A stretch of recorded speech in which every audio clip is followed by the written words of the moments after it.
La vidéo que vous allez voir est éternelle et est constituée de 80% de délire. Donc, si vous êtes notre copine ou que vous avez le goût de le devenir, vous pouvez l'écouter, sinon je vous avertis, vous allez mourir. OK, tantôt. Prise 4. Allô, donc, c'est Karine du blog Mon Coin Lecture et aujourd'hui, je suis avec deux copines et on essaye de faire pour une quatrième fois la vidéo parce qu'on rit trop. Bref, on a quelques problèmes. Je suis avec Laurence, que vous avez déjà vue, que j'avais lâché l'ours dans ma pile, à mon grand désarroi. Et quand je vais recommencer à lire, ben, je vais lire ce qu'elle m'a dit de lire. C'était mieux. C'est obligé. J'ai également écouté de la grande visite de la France, auteur de Chic et de Choc. Auteur de Chic et de Choc, Madame Angela Morelli, alias Emma Foster, que nous trouvons dans toutes les bonnes librairies québécoises. Et aujourd'hui, on est là parce que, imaginez-vous que Miss, qui est déjà venue au Québec et qui a beaucoup aimé et qui aimerait beaucoup vivre à cheval entre Montréal et Paris, n'a jamais lu de littérature québécoise. Donc, c'est mal. C'est mal. Fouette-moi. Toujours. Le problème, c'est que tu vas aimer ça. C'est reparti. Moi, j'ai rien dit. Non, c'est qui a parlé de foi? Pas moi. D'accord. Donc, on coupera. Tu couperas. Oui. Donc oui, c'est vrai, j'avoue, mais à culpa, j'ai jamais lu de livre québécois, c'est vrai. Oui, c'est très mal. Si, j'ai lu Le Jour des Corneilles. C'est québécois, ça? Non. Ah merde. Le Jour des Corneilles, C'est pas québécois? Oui, c'est Jean-François Beauchemin. Oui. J'en ai lu un, Elle en a lu un. j'en ai lu un. Ça J'avais mérite- adoré d'ailleurs. Ça mérite une danse. Une danse au Bah, tu viens de la faire là. Non, la Voilà, tienne. c'est ça, oui. Voilà. Donc, quand elle est venue au Québec la dernière fois, ça l'avait gravement inspirée. Ça l'avait créé la nouvelle À vite temps, en fait. Avis de tempête. Je l'ai pas assez dit tantôt, j'ai oublié le nom. Et tout ce qu'elle raconte là-dedans, mais imaginez-vous que c'est vrai. Et c'est vrai, et c'est amoindri. Parce que c'était Amoindri. pire, ce que j'ai C'était vu. vraiment pire. Elle est vraiment arrivée au Québec avec des bottes cute qui prenaient l'eau. Juste des jupes. C'est ça. Et des collants à fleurs. En plein Enfin, hiver, des on collants l'a lu ou pas? Et des collants à En plein fleurs. hiver, bien sûr. En plein hiver, avec une petite doudoune qui n'avait de doudoune que la fausse fourrure synthétique, Mais qui était très jolie, hein. qui était très cute. Très adapté à l'hiver parisien. Je faisais très française, en fait. Alors voilà, tous ceux qui disent que c'est exagéré, non, ce l'est pas. Non, c'est pas exagéré. Il y a même, c'est l'inverse. il s'est même passé quelque chose que je raconterai si j'écris la suite des Vite Tempête. Tu te rappelles avec Hydravion? Oh my. Et la réputation que j'ai eue après. Mais je dis rien parce que c'est faux que ça soit. J'ai été vilaine sur ce coup-là. T'as été très vilaine. D'accord. Donc, nous sommes ici aujourd'hui pour lui recommander des livres québécois parce qu'on a des super bons trucs au Québec.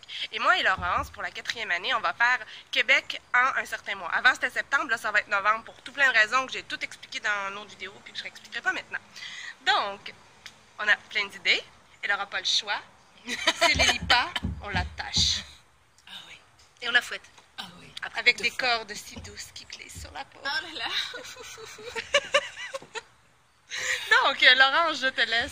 Je commence. Allez, vas-y. Je Allez, commence. commence. Alors, je commence par un livre que je lui ai prêté il y a à peu près 6 ans et qui est donc encore chez elle et qu'elle n'a toujours pas lu. C'est quoi? Un ange cornu avec des ailes de Ah oui, tôle oui, de oui, Michel oui, Tremblay, j'avoue, qui est je un sais même pas où il est. immense coup de cœur pour moi, dont elle a mon exemplaire. Et que, Avec tellement de choses que tu m'as prêtées. oui. Et donc j'aimerais bien qu'elle lise déjà un parce que c'est un de mes coups de cœur de tous les Et puis temps. tu voudrais que je te le rende aussi. Parce que je voudrais qu'elle me le rende, parce que c'est Michel Tremblay, et Michel Tremblay c'est un auteur que j'adore, j'aime d'amour fou. Et toi, tu vas l'aimer d'amour fou, je suis sûre, elle va l'aimer d'amour fou. Oui, je pense aussi. En fait, un ange cornu avec des ailes de tôle, moi, c'est celui par lequel je vous conseille de commencer parce que c'est vraiment sa découverte de la littérature. C'est la genèse d'un lecteur, toutes tous ses les premières émois. lectures. Alors la première lecture qu'on lui a mis dans les mains, la comtesse de Ségur, quel étrange prénom comtesse quand même. Son premier coup de cœur pour un personnage. On peut tomber amoureux d'un personnage. Même Michel mais Tremblay moi, le ça fait. ne me concernait pas. Elle est drôle, hein. Ah, le Geoffrey? Et de Darcy, mais pas De du Darcy, mais pas du tout. Pas du tout. Alors, le bovarisme selon Angela Morelli. Ah oui, Morelli d'ailleurs, pour expliquer pourquoi Morelli, si tu veux, en parlant de tomber amoureuse d'un personnage. Tout le monde le sait que je suis la femme de Joseph Morelli. Joey Morelli. Et moi, j'ai Ranger. C'est parfait. Non, en fait, moi j'ai les deux. Donc, Michel Bref, voilà, Tremblay. Michel Tremblay. Et c'est très, très québécois. Bon, il y a celui-là, il y a les Chroniques du plateau Mont-Royal que moi j'ai adoré. C'est en langage québécois. Je vais pas tout comprendre alors. C'est en joual des années 50 quand même. Quand même. Fait qu'il y a quand même un... Je t'appellerai au secours. J'ai lu un deuxième roman québécois où j'étais appelée au secours tout le temps. Soutien-gorge noir et veston rose ou l'inverse. Soutien-gorge rose et veston noir. Soutien-gorge rose avec Antoine. Et le baiser dans l'atelier. Oui. J'en ai lu deux. C'est là où tu m'as appelé J'ai appelé au secours tout le temps. en pleine nuit. C'est ça, en pleine nuit, ouais. Je comprenais pas en fait. Et il y a aussi le théâtre de Michel Tremblay. Moi, j'avais découvert le théâtre, Michel Tremblay par son théâtre, et j'adore. Et t'as tous les mêmes personnages qui reviennent d'un livre à l'autre, et là, qui te font des clins d'œil. C'est vraiment cool. Qui sont aussi dans la diaspora des Rosiers, et c'est super beau aussi. Ça, je l'ai pas encore lu, il faut que je le lise. Histoire de nana. Bref, enfin Michel Tremblay, de toute façon, il faut le lire. Et puis, comme tu as mon livre depuis 6 ans, tu dois le lire. Auto-fouettons-nous.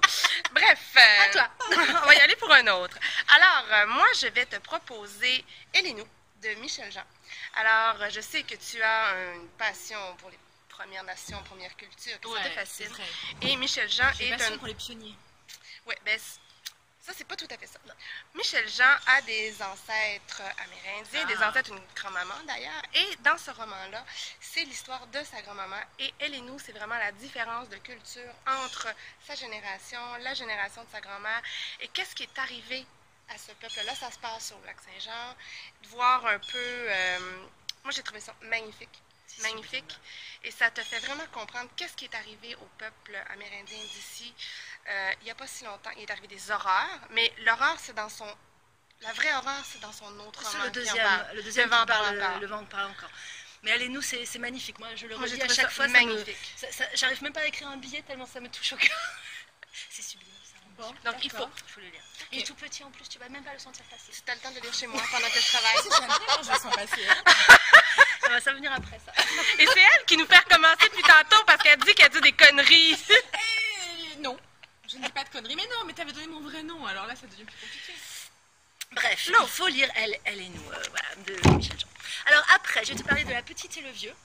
Voilà, de... Ça, j'ai entendu parler. Marie-Renée Lavoie. Marie-Renée Lavoie, je cherchais son mais prénom. tu me l'as prêté aussi celui-là.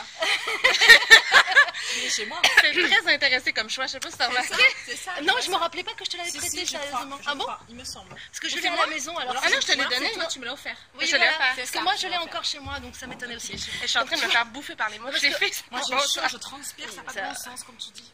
Pas de bon sens. Ça n'a pas de bon sens, ça n'a pas d'allure. Parce qu'en fait, les livres qu'on a choisis, après, on a révisé avec Karine, et comme c'était les mêmes, en fait, on a partagé, parce qu'on voulait lui conseiller les mêmes. Donc, La Petite et le Vieux, ça se passe à Limoilou, donc au Québec, dans un quartier populaire, et c'est l'histoire d'une petite fille qui se prend pour...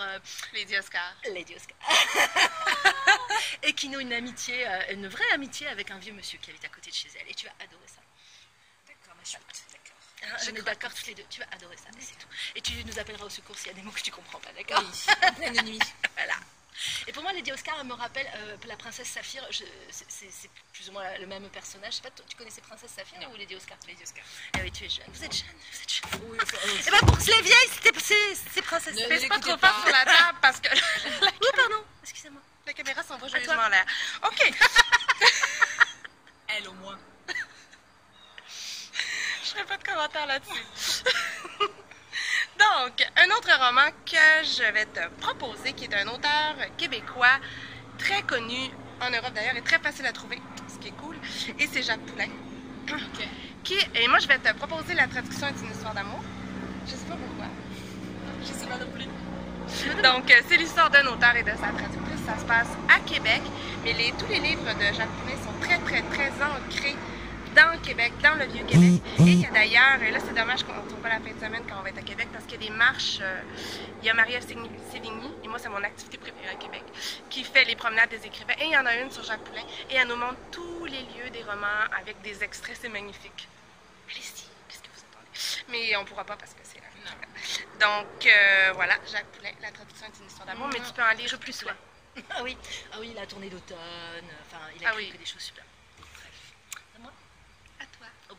Alors après, de Catherine Leroux, La Marche en forêt, qui est un roman, alors déjà magnifique, mais en plus, il y a des choses, on en a discuté déjà, et quand on parle de Québec en septembre, il y a une vraie volonté au Québec d'expérimentation sur la narration notamment. C'est des choses peut-être qu'il existe aussi en France, hein, je ne dis pas, mais je ne suis pas tombée dessus depuis longtemps, où tu as vraiment des essais, des expérimentations sur la manière de raconter une histoire, de jouer avec le langage, de jouer avec le temps. Et Catherine Leroux, elle excelle à jouer avec le temps, avec les narrations éclatées, avec les narrations croisées. Et c'est l'histoire d'une famille, mais en puzzle. Donc au début tu te demandes un peu de quoi ça va et très vite ça commence à s'arranger et tu te rends compte que tu changes d'époque, tu changes de lieu, tu changes de personnage, mais qu'il y a un fil conducteur, un vrai fil conducteur lumineux.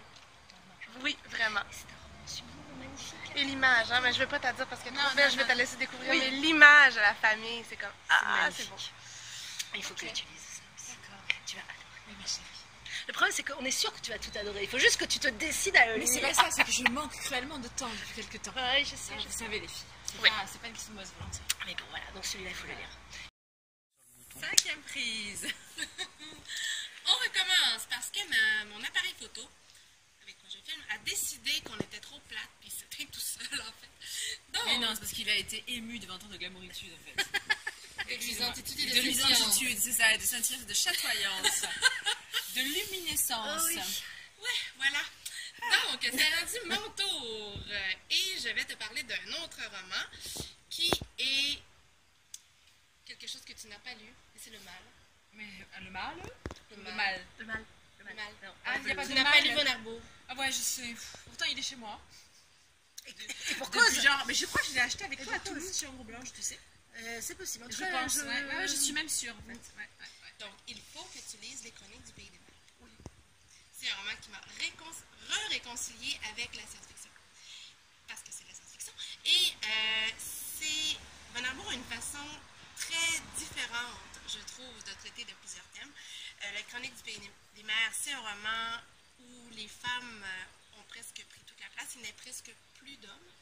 Donc, leur rôle, ce sont les êtres inférieurs. Et en fait, leur but principal, c'est de pitcher leurs semences dans un petit pot. D'accord. Ils font que ça toute la journée. Je sais pas. Faut aussi les travaux un peu. Aussi les travaux de force, les trucs un c'est peu. ça. Et c'est vraiment un valorisé. matriarcat, et ce sont seulement les femmes qui mènent. Et les mères, en fait, parce que les enfants meurent beaucoup aussi. Ah oui, Et- par contre, il y a une maladie qui fait mourir les enfants. Ouais. Et enfin, c'est toute une histoire. Tout ça. Je t'enlève la. au secours. C'était une fourmi. Hein. Pardon. Donc, voilà, les mères qui sont quelque chose de très, très important dans ce monde-là. Et c'est une jeune fille qui s'appelle Lisbeth. Salut, Lisbeth. Ça vient de là. Et Lisbeth était élevée pour avoir un rôle particulier dans cette société-là. Et tout d'un coup, il se passe quelque chose qui fait que ça va se passer pas tout à fait comme c'était prévu. Et elle va sortir de sa bulle et découvrir le monde, ce qu'elle en croyait. Et tout d'un coup, elle voit qu'il y a d'autres choses que la ruche, parce que ça s'appelle une ruche, dans laquelle elle a été élevée. Donc, c'est super, super génial.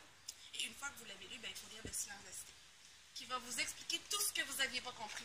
Mais qu'il ne faut pas lire avant. Non, il ne faut pas lire avant. Faut lire C'est bizarre, hein? Non, ouais, c'est comme ça. D'accord. Il faut le lire dans l'ordre de l'écriture, en fait. D'accord. non, elle avait écrit Le Silence de la Cité avant. Ah bon? Je pensais qu'il avait Ah, été bah tu publié vois, après. ma question est Ah pertinente. oui, tout à fait pertinent. Je Oui. pensais qu'il avait été publié après, tu Non, vois. moi j'ai lu dans cet ordre-là, et c'est l'ordre que je conseille vraiment à toi aussi, je pense. Oui, oui, tout à fait. Mais je pensais qu'il avait été publié Non. après. Puis Von Arbour décrit son roman comme un roman féministe. Et oui, c'est un roman féministe, mais ce n'est pas que ça. C'est beaucoup plus, n'est-ce pas? Ah oui, c'est largement plus. C'est un roman monde, c'est un roman univers. Et ça vaut la peine. Ok. Moi, c'est la faute à Laurence si je l'ai lu parce que je ne le trouvais nulle part au Québec. Ça, c'est une vraie joke. C'est publié chez Alire, qui est un éditeur québécois qui publie la SF, de la fantasy, puis des petits polars. Et on a fait Montréal au complet. On l'a pas trouvé. Tu voulais lui offrir? Ouais. J'ai fini par l'acheter en France et lui envoyer au Saguenay. Quand même. Un livre québécois publié au Québec. tout. Voilà. Mais moi, je trouve que c'est une très belle histoire. C'est beau, non? C'est beau, Hein, Mais c'est notre magnifique. histoire est une belle histoire. Comme quoi, quand on On veut dire s'aime. québécois, on fait des choses. Eh oui, et puis les blogs aussi, tout ça. Ouais, c'est ça. Donc, il faut le lire et c'est pas Laurence qui va dire le contraire. Oh. Alors, c'est mon tour. Hein. Oui. Donc, moi, je vais reparler d'un Tremblay, mais d'une Tremblay, en fait. Donc, c'est Lise Tremblay. Il y a beaucoup de tremblés au Québec. Beaucoup, beaucoup. C'est genre Smith dans le monde anglophone. J'ai choisi L'Aéronnière. J'en ai eu plusieurs de Lise Tremblay que j'aime tout, mais L'Aéronnière, c'est publié chez Actes Sud, donc on le trouve Facile à trouver. facilement en France. C'est un tout petit En fait, tu veux livre. pas que je t'excuse, quoi, c'est ça? Non, c'est ça.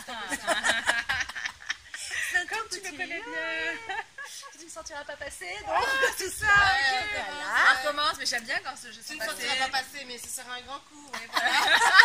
Tu frapperas dur. un grand coup, un bon coup. Un bon grand coup. Donc c'est un livre qui a encore une narration particulière. Ne quitte pas, ça va faire bouger l'image. Ce qu'il faut savoir, c'est que Monsieur Kiki, Monsieur Escargolio, tient la caméra et là, il est mort de rire avec nos conneries. Et si ça brasse, c'est de sa faute. Ou c'est la nôtre, enfin, ça dépend comment on voit les choses. En tout cas, c'est pas la mienne, jamais. L'Aéronnière, c'est donc encore un roman qui a une construction très particulière, puisque ça se présente comme des nouvelles. Sauf que toutes ces nouvelles ont une unité de lieu, qui est donc un village du fin fond de la campagne autour de Québec. Ou autour de Montréal, je sais plus. Je crois que c'est pas dans Charlevoix. On verra. C'est la campagne. Probablement Charlevoix. Et en fait, donc, ça se présente comme des nouvelles, mais assez rapidement, on se rend compte que cette unité de lieu fait un lien et brosse un portrait de ce village, des gens aussi qui soit vivent depuis toujours dans les villages ou décident de retourner à la terre ou retourner dans une espèce de campagne fantasmée qui n'est pas du tout, qui ne correspond pas forcément à la réalité. Ceux qui reviennent à cause de leurs souvenirs d'enfance, qui ne vont pas retrouver C'est beau, hein. à cette énergie. Ah oui, c'est moi celle-là. Là, ça... Alors c'est très beau, c'est très cruel aussi, parce que c'est surréaliste. D'accord. En gros, je vais passer 3 jours à lire, quoi, au lieu de passer 3 jours à écrire. Peut-être.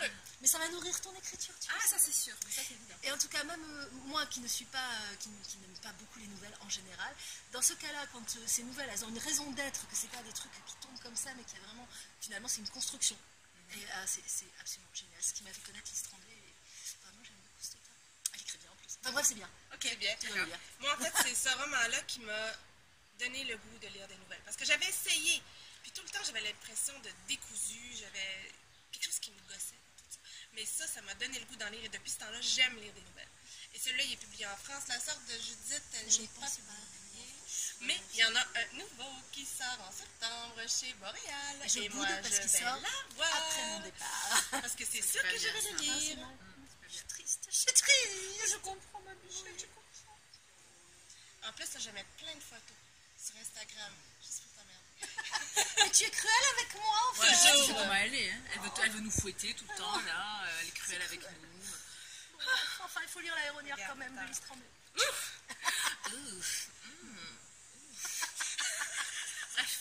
Oui, alors donc nous allons passer au prochain livre. Karine, c'est à toi. À mon tour. Donc, je t'ai rendu, moi. Elle est perdue. Ah oui. She's lost. C'est parce que tu me déconcentres Ah, c'est ça. Et encore, je t'ai pas montré mes seins cette fois-ci. cette fois-ci. Mais là, ça va déconcentrer le caméraman. Et le caméraman, tu l'aimes pas trop à la caméra. Pas de plan large, hein. Attention. Je veux pas qu'on voit le short, hein. Fabienne est en short, donc c'est au cas où vous n'auriez pas compris. On ne connaît pas la couleur, mais... Je sais pas combien ce caméraman. Il ne m'aspire pas quand c'est son t-shirt. Il ne m'aspire pas. Finition, j'ai envie d'aller pour décrochage. Voilà, maintenant tout le monde a mon vrai nom, mon vrai prénom, et voilà, c'est la fête. C'est pas grave. Faudra éditer. Bref, Nous t'écoutons. nous en étions à Sagement. Anne Hébert, oui, qui est une de mes auteurs classiques québécoises préférées. En fait, il y a un truc que j'ai un peu moins aimé d'Anne Hébert, parce qu'elle a essayé du fantastique un peu, puis ça m'a moins plu.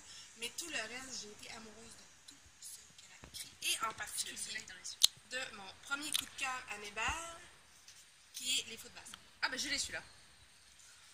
Je l'ai acheté. Je l'ai acheté il y a pas longtemps. Parce que tu en as parlé sur la page Facebook de Québec, blog, les trésors, là, tu avais fait le. Québec au trésor? Ben oui, Québec je l'avais mis Trésor. dans mon choix de Québec Voilà, au trésor. en fait, je suis la page, même si je lis rien et que je participe pas, mais je la suis. Et du coup, j'avais. Mais là, tu vas participer. Voilà, je vais participer. J'avais acheté Les Fous de Bassin, je l'ai même commencé, il est sur la table de nuit, mais j'ai lu genre une page, quoi. C'est un grand classique et c'est magnifique. Voilà, c'est très mal. Donc, Les Fous de Bassin, qui a encore une narration très éclatée, mais l'écriture, c'est pas un roman nouveau, hein, c'est un classique québécois. Il faut entendre classique ici, ça n'a pas 200 ans. Là. Ça date de quand, les années 70, les Fous de Bassin? Je sais plus. Et mon Dieu, je la raconte. Mais on va checker, puis on va l'écrire peut-être.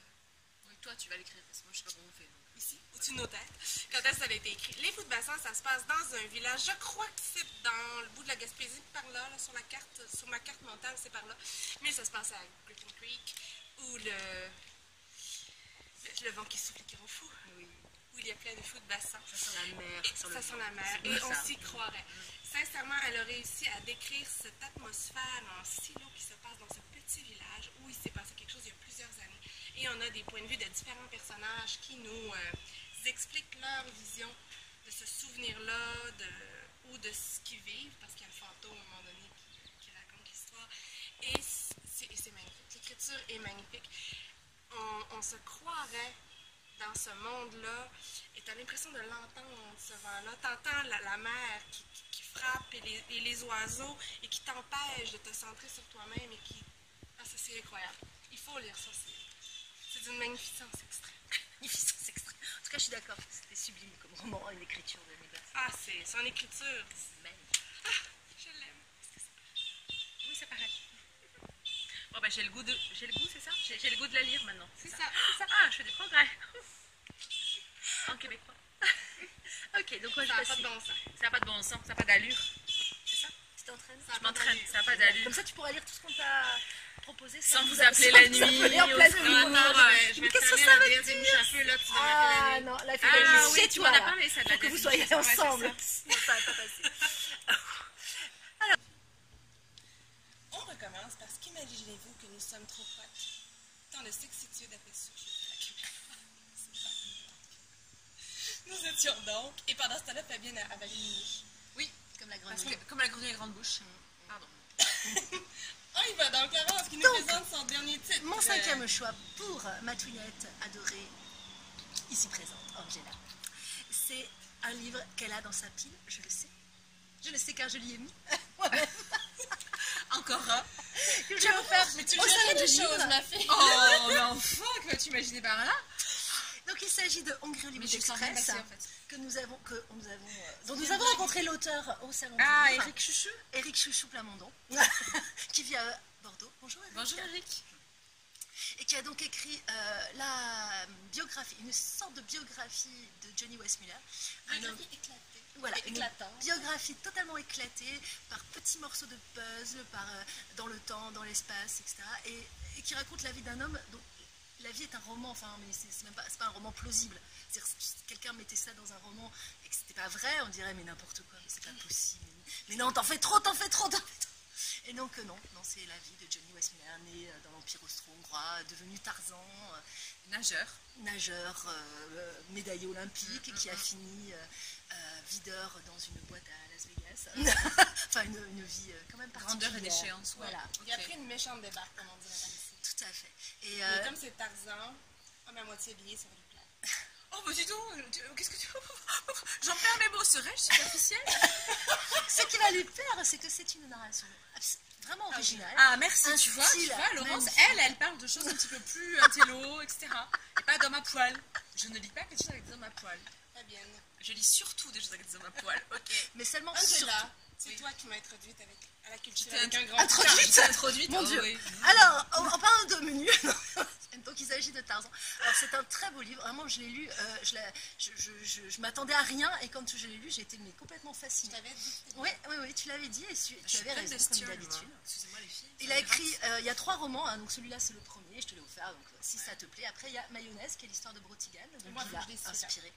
Et on le retrouve Il y a hein, beaucoup de dans Brotigan, Hongrie d'ailleurs. Hollywood Express, bien sûr. Et le dernier s'appelle Pomme S, et raconte l'histoire de Steve Jobs. Et toujours par petits chapitres, une narration limite explosée, mais très facile à suivre en fait, c'est ça qui c'est est génial. le talent. C'est vraiment génial. Voilà. J'ai adoré Ok, ces c'était super. romans-là. En fait, on a tous adoré les romans qu'on a. Tous Oui, les de deux. toute façon. On s'est chicané un peu pour savoir qui C'est moi dirait qui en quoi. parle. Non, c'est toi. On va la finir un jour cette vidéo. Prise 42. Ça fétiche. C'est ça. T'as une serviette? Toujours sur moi, très cher. Des fois que je rencontrerai le hanneton glouton de C'est ça. Voilà. Bon, parce que... Est-ce que c'est bientôt l'heure de l'apéro d'après vous? Ah oui, là c'est l'heure de Bientôt, l'apéro. ouais, c'est l'heure de l'apéro là. Faut se dépêcher, Bah sinon on oui, va bien rater sûr, l'apéro c'est là. ça. Il y a la bière qui vous attend les filles quand même, moi je me rappelle. Ah ben oui, il est midi quelque part dans Bah oui, mais Non, là, il est là, midi là, maintenant là. Là, ici, à l'instant précis, il est midi, il faut finir cette vidéo. Donc, le dernier roman dont je vais te parler, en fait, je vais te reparler parce qu'on en a parlé plusieurs fois. Il est toujours aussi bien, ça tombe bien. Oui, c'est Adassa. Ah, Adassa. Oui, mais j'ai failli l'acheter. De Myriam Beaudoin. De Myriam Beaudoin. Ouais. Elle a failli l'acheter, mais j'ai dit achète-le pas parce que Laurence, elle avait dans la tête de te l'acheter. Mais je ne l'ai pas trouvé. Mais c'est pas grave. Parce que de toute façon, je voulais pas alourdir ma valise. Il y a déjà assez de fringues dedans. Mais ça pèse pas les livres. Ouais. Non, c'est vrai, ça pèse pas. Parce que la première journée où on est arrivé, on logeait en face de la place Versailles et Fabienne a dépensé le produit intérieur brut de Liechtenstein en 1 heure. 1h30 peut-être. Et elle a continué, on approche de celui de la France. Non, t'exagères. La Moldavie? La Moldavie, voilà, la Moldavie, exactement. Non, mais c'est pas ma faute, j'aime bien le shopping en fait. J'aime bien les fringues. Alors, dis pas. Adassa. Voilà. Adassa qui est... on en a parlé en fait parce qu'on est allé faire une balade dans le Mile End, qui était géniale. Ouais. Super. Local Montreal Tours, on recommande. Et... bonjour Françoise, la guide. Hein, on dit bonjour à tout le monde. Ah ben oui. Hein. Bonjour Françoise. Bref, ce roman-là, ça raconte l'histoire d'une jeune prof qui est engagée dans une école juive hassidique et où elle fait la découverte d'un monde parce qu'il y a beaucoup de juifs hassidiques à Montréal. C'est un milieu qui est très très fermé. Il y a leur rue. C'est très difficile d'acheter des maisons sur cette rue-là parce que leurs cousins donnent 4 fois le prix. Pas beaucoup d'argent. Donc voilà, ça c'est peut-être, je généralise peut-être, mais c'est ce qu'ils nous disent quand ils nous en parlent.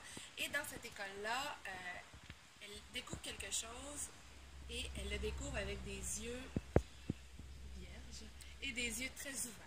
Donc il n'y a aucun jugement, aucune ouverture et c'est fascinant de voir. J'ai dit aucune ouverture. Oui, c'était le contraire, mais c'est pas grave, on a compris. Aucun jugement, beaucoup de tolérance. Beaucoup de tolérance, beaucoup d'ouverture. Et elle entre dans ce monde-là. Dès qu'on ouvre la porte, on met un pied, oups, ça referme. Et c'est génial de voir la relation qu'elle établit avec ses élèves. Elle leur fait découvrir des choses, mais toujours sur la limite. Toujours.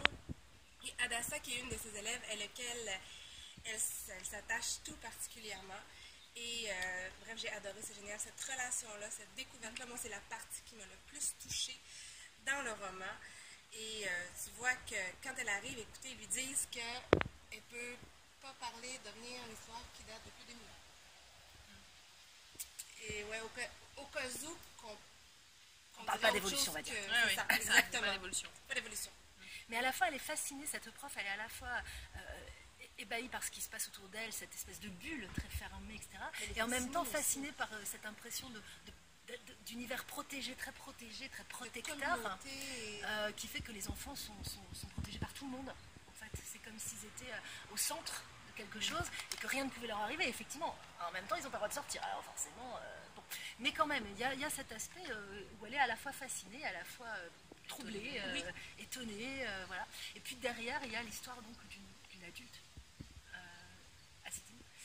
qui elle est justement un peu, elle se promène à la lisière, quoi, en se demandant si c'est ça sa vie, si la vie c'est ça ou s'il y a autre chose. Et bon, elle va peut-être trouver autre chose qui te plaira et qui fera battre ton petit cœur tout nu. Tu veux dire qu'il y a une histoire d'amour? Peut-être. Ça avec un homme à moitié nu? Non, je crois pas. Non, alors là, à moitié nu, c'est ni à même pas moitié vrai. nu, ni en kilt, rien. Écoute, on n'est même pas dans les frôlements de main des romans. Ah, c'est même pas Stendhal. C'est encore plus. Elle lui abandonne à sa main, même pas. Non, même pas. c'est encore plus subtil que ça. Mais ça fait battre le petit cœur. Ah oui. Et il faut lire Adassa.